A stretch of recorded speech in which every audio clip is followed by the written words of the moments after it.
Okay. So do you believe in a woman's right to choose? Because I think Republicans also say life begins at conception. So that's what Republicans believe. Yeah. Life begins at conception. And conception is when the sperm fertilizes the egg. Yes. Correct? But now, so because of that, I wanna believe that after mtu yakishaanza kuform in any way, you're not allowed to end it. So what do you think? And then Democrats on the other side are like pro-life or pro-choice? Yes. Ndivyo. I would say pro-choice. I believe in pro-choice, but we as women must hold ourselves accountable. Number one, I think in modern times, when you have the option of not getting pregnant, contraceptive and stuff like that, then why are we not used so that we do not fall pregnant? Yeah. You see? So we can say pro-choice, yes, that, I can decide whether to abort this pregnancy or continue with it. But the first question we need to ask ourselves is, do you know the options available for you or to you so that you don't become pregnant? And that's where contraception comes in. And if you know of those options and you are, playing around and taking a risk, are you ready to now live with the consequence of you to abort this? You see? It's a very personal decision. But whenever you now bring in the state into matters, your body, matters religion even, and matters... I don't think I'd want the state to have a say over my, and that's where the tension, in my opinion. Okay. So I still nataka to stick na US. This is something I saw today in the morning. Nilikuwa naonyesha anacheka. So wacha tusikize Trump alafu tuone kama unaamini kile Trump anasema. Trump, utaki nenda US? Okay. Ushaenda before? No, I've never been to the States. And by the looks of things, I may never. Okay, let's listen in. Wacha tusikize Trump. In that process, we identified and stopped $50 million being sent to Gaza to buy condoms for Hamas. 50 million. And you know what's happened to them? They've used them as a method of making bombs. How about that? Umesikia? So What? according to Trump, America ina spend $50 million to buy condoms to Hamas. $50 million would come to around close to 7 billion Kenyan shillings. So let's be conservative. 6.5 billion Kenyan shillings. Inatumika kununua condoms za Hamas. Alafu Hamas wanaamua, since there is no pussy, that's the bomb, let's just use them to make the bomb. Yeah, because why? Who's thinking of having sex during war? Then again, maybe that is the time you actually need a distraction, perhaps.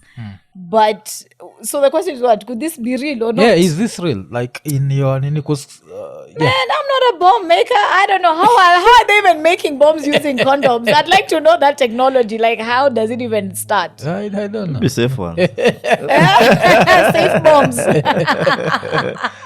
Kibazuka tu kinavalishwa condom. Maybe there's a premature explosion or something. Oh, shut up, Ian.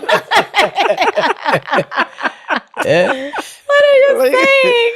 It would have happened, but maybe maybe old jilipua wakitest, so they would rather it explode somewhere else. You're blatant. Maybe.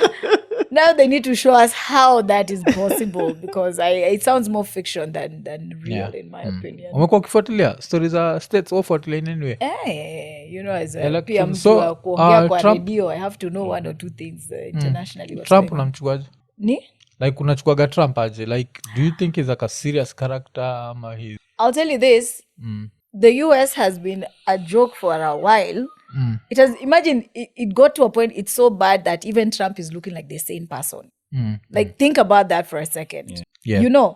This whole this, I identify as that, and mambo mingi, like, complicating the pronouns and whatnot. It was now getting to a point even there. And it's unfortunate we have to take lead from this superpower. Yes. That now we start even applying the same to our culture and our norms of doing things, even at the workspace. I was getting tired. Every day there was something new, and a new identity and a new something. So him coming in, I think is a sign of relief. Okay. Can sanity prevail just a little bit? Okay. Yeah. Sanity kiasi tu kwanza. And then now tuangalie hizi vitu zengine ambazo analeta on board. History ya immigrants na nini. Of course, Kenyans already washakuwa, affected by it. Yeah. It was in the news yesterday, is it over 1,000 and something Kenyans have already been deported back. And you see, at the end of the day, it is a country like any other. It's a country like any other. I don't know why we look up to them like... Making money is easier there. There are more opportunities. Yes, granted. But what I'm saying is, why should we as Kenyans take them? That's my issue. Okay. Unaona? And also understand that they will have their own policies and laws. If you're there without papers, you'll be recalled. You'll be told to get out. And they have the right to, because it's their country. Unajua, wale ambao kondani, of course, will probably argue otherwise and say, no, the Hispanics, the Nini, they're the ones who have built this country. In fact, it was ours. They're the ones who came in and took it from, the Red Indians and all. Yeah. But I don't want to get into that history. Kuna kuagana hiyo. Hiyo iko na hiyo. Sisi wa Afrika tuko na our own issues. But funny enough, inakuaga ni blacks ndio walitengeneza. Because hiyo free labor ya blacks ilibuild hiyo country. See, wanasema that's why they don't work. Wanasema umekuwa kiwa 250 years no pay. Sasa ndio wasemaga wakita blacks lazy watu cheka like sika si ni lazy na tuko tunafanya hizi kazi. So inakuagali as soon as blacks walisema tunataka kulipwa wakaanza kuitwa lazy. Because kuna kuangana hii clip inakuangana na like argument ya black person. You trend na white person. You calling me lazy, sijui nini. We were working in your farm. Yeah, and then the guy asked, do you know how much a slave cost back then? That was the rebuttal. Oh, shit. But nini, I think another thing ilikuwa clear kwa hii story. The pronouns story was very complicated. Yeah, man. I remember even when it reached hapa Kenya. But still with that in mind, because I remember around the same time, like one of the people that comes to mind, Ezekiel Mtua, and the way he was making headlines. He made that famous headline ili alisema ati lions zina copy tourists.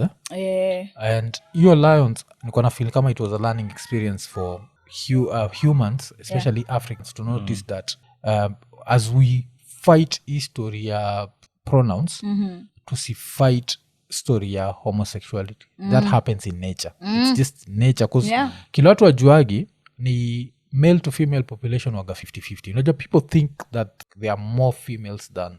Unajua tunakuaga 50-50. For real? Yes. For a very long time, the only reason why the female population used to be higher than male was because of wars.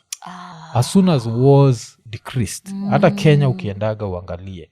So, nature has to balance stuff. So, nature ibalance stuff. That's why tunaendigia up now. Like... hii kesi ya China kuna straight people, kuna gay people. Yes, kuna kuagana story ya China ya nini, alafu unajua watu wanaanza kusema this is an African. There's nothing that's African, and there's nature and then there's everything. So hiyo ilikuwa, so I remember like even Demkana ni when Makena came out as gay, there's nothing wrong with that. Nacheki ile time sasa liberal media ikaanza kuipush nini, sasa ikaanza kusema now you're not only gay, now you're a dude. That's when now it started becoming inaanza kuwa tricky kiasi, because unamwangalia iko 100% like yani dem kabisa, lakini sasa juu ya hiyo wave I think hiyo ni time tulenini, but isikuwe ni opportunity sasa ya kubashwa say gay, kujifanyisha sisi tuko na principles. I always say like your preference is yours and granted, you know, who you decide to love is but I think now when it even came to you have to address me as this. No, but me, I see you. Like you can't also impose how I see you yes. because of the female or male organs that you have. You see, in my world, I identify you as a man because you have a penis, you have, a flat chest or whatever. So with the pronouns, that complication came about here. Unavyo unajiona, that's all well and good. But mimi vile nakuona ni vi. Na kunafaa kuwa na hiyo mutual respect and understanding between these two parties who want to see themselves. I feel. Alafu pia za country tusitumie kama like it's a big issue. Wajua pia Kenya tunai treat kama it's the end of the world, the apocalypse. Yeah. Yeah. Musema like before you even get to that, nakumbuka nani Uhuru 20 wakiwa na those joint press briefing Yes, na I Obama. remember Yes. that. Niliuliza wakasema it's not an issue because we have issues. Yes. We actually had issues. Yeah. Like I would want them to, if you identify as be educated first, Exactly. have food, like place Yeah, unakaa yeah, shelter na nini, hata tujafika huko. So and there's nothing special being gay. I think Yeah, what There's nothing brought special. up the uproar was them being attacked for who they are and Yeah. the preference. yeah. Now that Okay, is ikifika even hapo, yes, against sawa. the law. It's Let's against just the start law. from there. You Yeah. cannot, whether you're straight, gay, whatever, violence is violence. Yeah. The law is the law when it comes to Kuna mse alifungwa juu si sahi like history ya this guy was killed in Eldoret. Yes, Yeah. exactly. The law haikuangalia ati Ati ilikuwa Yeah. took life Exactly. So enda pale ndani. yeah. Alafu najua the theory inakuwaga if most people who attack gay people are actually gay. Yeah. Anakuwaga so In the the only closet. thing ni anachukia huyu because this one is living their life. Yeah. Alafu sasa wewe uko hapo umelose your age whatever. But because kuna time ilikuwa last year nilipata hiyo opportunity ya kutravel and one of the videos that I did I remember nilikuwa nimetembea kwa street fulani kuna street nimesahau jina yake but ile street even during inaugurations it's normally there I think it's Washington something. Ukienda hivi kuna the Lincoln forever hiyo when I was walking there and I remember looking at people running just having fun country got developed. After I did a rant about it I was like one of the things more hate to Africa we concentrate on such stuff unaanza kuattack gay people like we are a very moral society. I'm there like this society people have all these freedoms but it's a functioning society like people you just let people live yeah. alafu mko sawa sisi on the other side we are moral alafu huyo mjinga amesema iko moral ametoka na budget yote ya health ameenda kutengeneza nayo hao so Kenya pia tumekuwa ni country zingine za ajabu sana so tuna need to get your balance here yes things we can borrow from the West giving people freedom your freedom to do whatever things we can't borrow ni ile taking everything from them so kama ile time ilifika ati you're fully bearded you have muscles bigger muscles than mimi alafu we ni chali kabisa alafu unasema we ni dem alafu nafaa tu kuaccept na hujafanya kitu yoyote msekawe anapelekwa jela ana impregnate watu so that used to happen. I saw that Used to story go to even. jail and Yeah. so kulikuwa Because na some hiyo of the executive orders alisema say what ati wakue wapelekwa sasa to Wapelekwe male prisons. prisons Yeah, na nini na I nini. wish.